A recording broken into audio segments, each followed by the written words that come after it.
Hey, Gemini. Thanks for joining me for your May reading. I'm Madeline, in case we haven't met before. So, Spirit has a little guidance for you and a question for you, a kind of a prompt right off the bat. They would love for you, Gemini, as we come up on your solar return. Happy birthday to my May Geminis. Happy early birthday to my June Geminis. Shout out to Devin, my brother. I would love for you to take some time to reflect on how you've grown in the last year, Gemini. What have you been through and what did you learn from it? There's your prompt. Be great for a journal entry, maybe a voice memo, or like take a little video with your phone and kind of reflect to yourself out loud. Gemini loves a dialogue, right? You can dialogue with your twin about how you've grown in the last year. And if maybe as you're talking about it, there are places where you maybe haven't grown or that you want to grow, that's great. That's just more data, more good information. But Spirit is asking you to get into your feelings, get into your emotions, and kind of reflect in a compassionate way, the way like a therapist would help you. Okay? Okay. So, that said, your solar return is your personal new year, Gemini. Fuck January 1st. This is it. Your birthday. That is everybody's personal new year and the most potent time of year to design the coming year, to plan things, to meditate on like what's coming and what do I need to know and is there anything I need to do and etc. So, design yourself a little time. Carve out a little time ahead of time so that you have that reflection, that container. How have I grown in the last year? Okay. Let's pull some cards, shall we? Enough of these channeled messages, Spirit. Let's get into some tarjetas, cartas. We're going to look at the past as it is pertinent to the present and your unfolding future, Gemini. Anything Spirit wants you to know about your current trajectory, always and only for your highest good, Spirit. We want to know the truth for Gemini, Sun, Moon, Rising, and Dominant folks in the month of May. What is showing up around them, Spirit? What kind of dynamics? We want to know anything they need to know for their greatest sense of fulfillment, security, ease, peace, contentment, Spirit. Their sense of growth. What do they need to know in the month of May for their highest good, my Gemini people? For their highest good, Spirit. Just one more, please. We want to know your guidance, your advice specifically. Directives for Gemini to have the best month possible. The month of May. Thank you, Spirit. Okay. Wow. Wow. Okay. We're going to talk about it. Oh, and I'm going to put your cards up right here, so don't worry. You get to see everything that I am seeing. There is something that's like holding you up a little bit. There's a little bit of like constipation, like emotional. Well, I mean, listen, I don't know your life, but I mean emotional constipation, like a little bit of a too tight, a little bit of a there's no other way except this way. And it's like, you're a mutable sign. There's other ways you can adapt. But it feels like you might be a little bit focused on the past. I mean, this is probably why Spirit said, we want you to reflect on how you've grown in the last year, because there's probably been some other things over the last year that weren't necessarily the most fun, but they did help you grow. And basically Spirit is saying, like, there's treasure, there's gold in them thar hills. If you are willing to parse through the bullshit, and the pain and the dross, the chaff, you will find the wheat, you will find the treasure. They're reminding me of that, and I'll just paraphrase it because I'm about to butcher it, but there's a Marcus Aurelius quote about finding the gold in the muck, right? It's in the shadow that we find the brightest light. if we allow ourselves to look at that shadow. You know what I'm saying? And not judge it, but just try to understand it. That's the motherfucking thing, is to show compassion to our shadow. Wow. Yow. Okay. You have some very fertile work to do around your feelings, your emotions, your depths, right? And Gemini, you are an air sign. You're known for being like fun and lighthearted and free, and sometimes even like dancing on the surface of things, life of the party, right? All wonderful things. You're definitely going to be showing up as the life of the party in May. Again, happy birthday. People raising their glasses to you. So much love and abundance surrounds you, but I don't think all of you necessarily feel that. And there's no blame, no shame, no judgment. There's no expectations here for you, okay? My only expectation for you is to keep your ears and your heart open and to take what resonates with you and use it. Sitting in the past, as you can see there, the Four of Cups, looking at your 3 overturned cups and going like, damn it, this was not supposed to be like this. It was supposed to be like this. This is how it's supposed to go. But this person can spend so much time focusing on what's not working that they miss out on the fact that someone is pouring them this beautiful, full, delicious new cup. New arrivals, emotional energy, support, lots of love, community, being seen, heard, felt, supported. That's what I'm hearing. And importantly, your persona card for this month is the King of Cups. Talk about acting like a therapist, right? Like literally, okay, so if you haven't been here before, Page, Knight, Queen, King. You could have come up as any one of those. They don't have anything to do with sex and gender, and it's not really about one station being above the other. It is, what side of yourself are you showing the most this month, and what does it serve you to step forward and bring into this month? So your emotional intelligence, your ability to be like a therapist is, right? It's like they can be sitting across from someone who is going through the most and going through the depths and etc. And it's like they can give so much compassion and create the space for this person to find and reflect on their own truth. The King of Cups does not, get into the muck with us and cry and we both get on the floor and start sobbing together. That's not the King of Cups. The King of Cups is there to present a wonderfully clear emotional mirror and help us feel ourselves more deeply.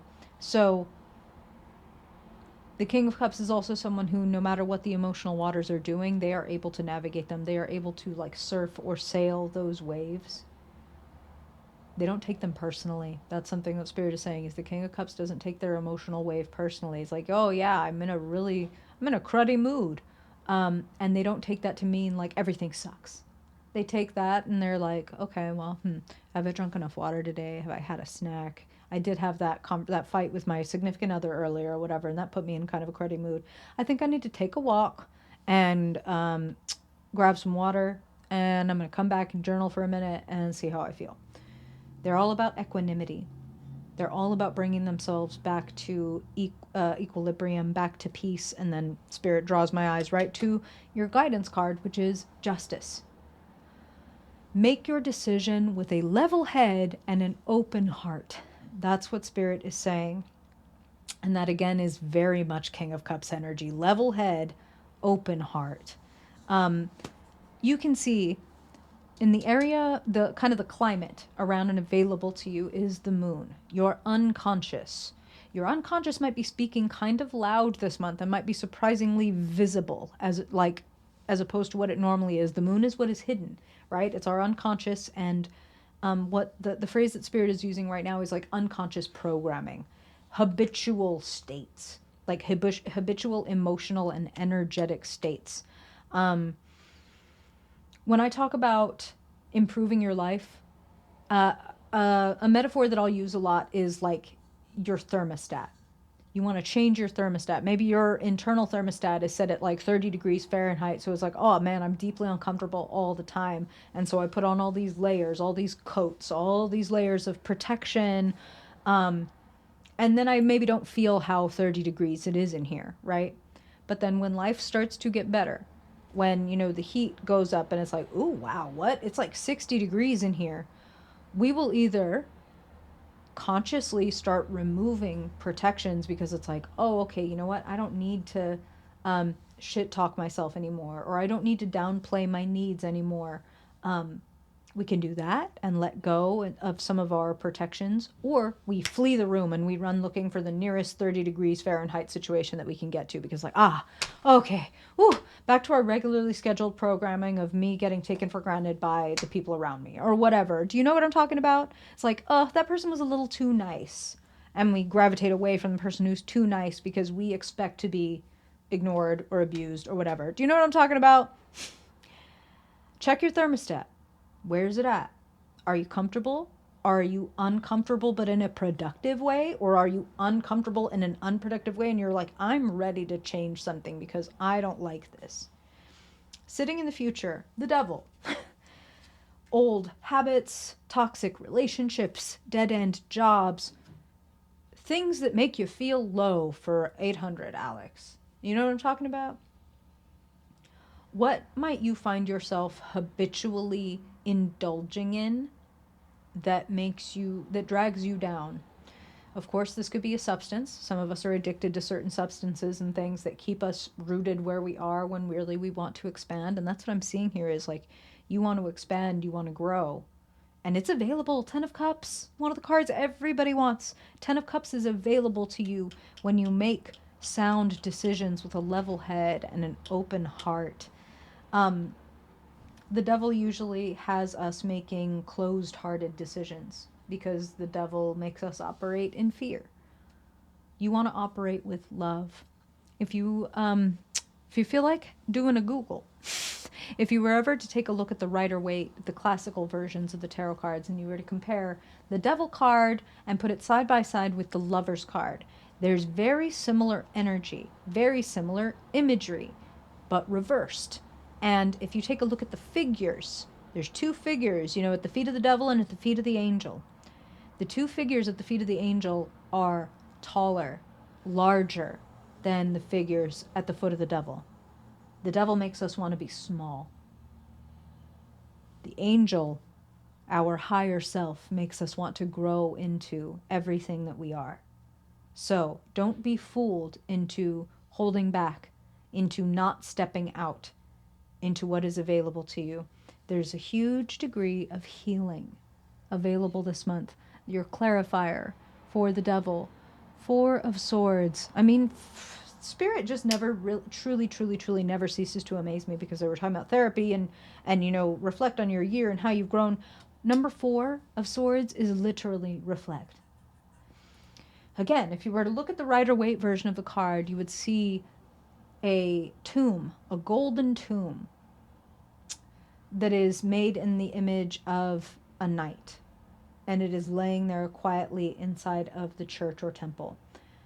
The reason for that imagery is that in medieval times, when a soldier was about to go off to war, it was customary to have a tomb created in their image.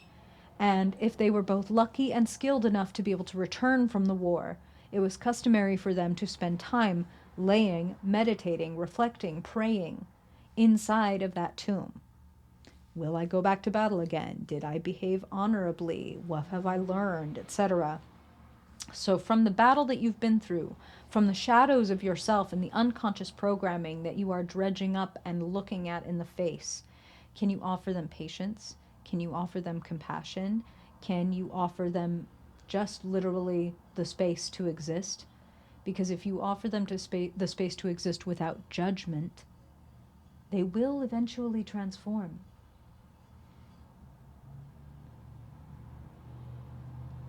Take time to sort out what's working for you and what's not working for you. Like literally, this habit is draining my energy, or this relationship is fill in the blank. You don't need to take action in the immediate future. It would be best for you to get around people that love you and support you, including therapists or whatever, helpers that you have, any King of Cupsian people that you have in your life. And they may also be able to help you reflect and sort out your thoughts. The truth from fear, the moon, the devil, they have that in common, is like kind of unconscious, kind of operating from the dark. Pardon me.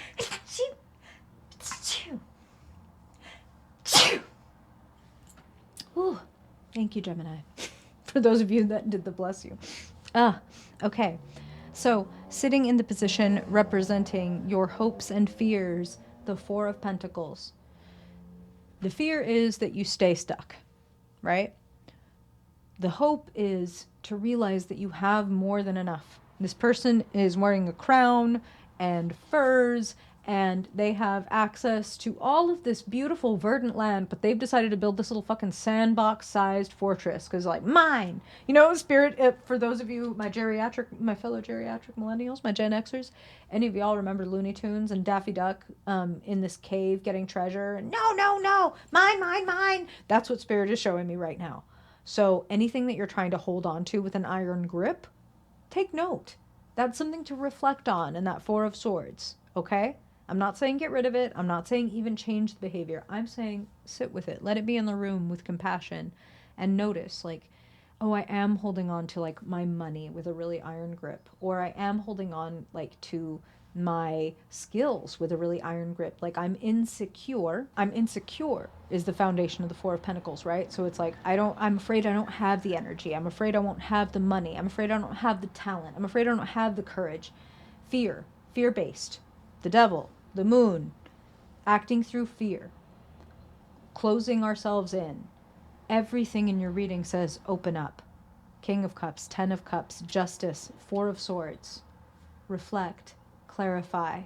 The Four of Swords and the Justice card actually have quite a lot in common because it's like meditative.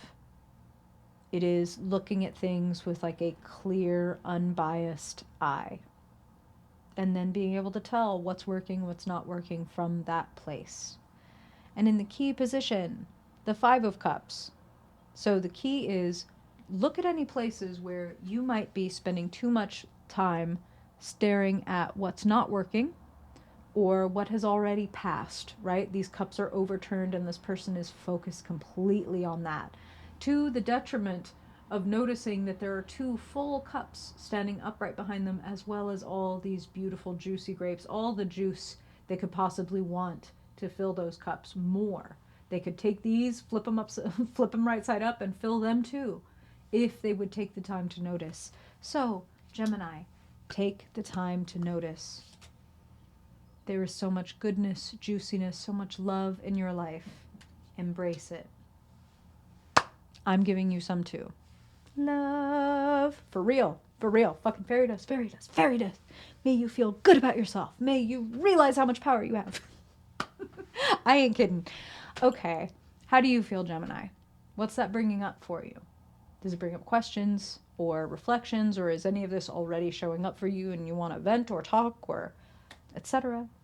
Let me know. That's what the comments are for. Or also, if you ever want to book a personal reading and do this thing, I would love that. The way to do that is just south of this video. And either way, I deeply appreciate your time, your reflection, Gemini, and I hope that the time you spend with me pays for itself multiple times over.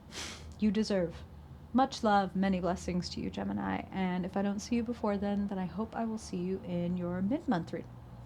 Bye.